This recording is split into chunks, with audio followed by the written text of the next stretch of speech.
माथिबाट छस्लकै गरेर ल्याउँछु नि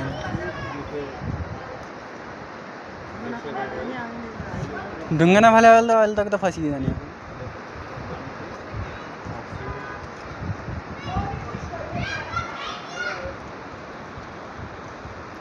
फसियो गलीको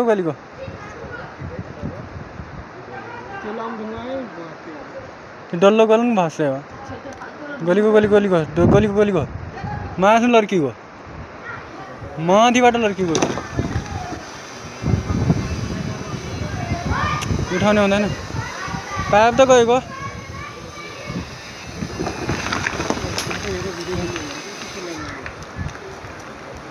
आइगयो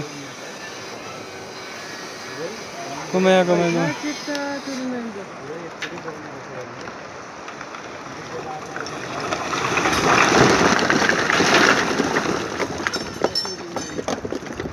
क्या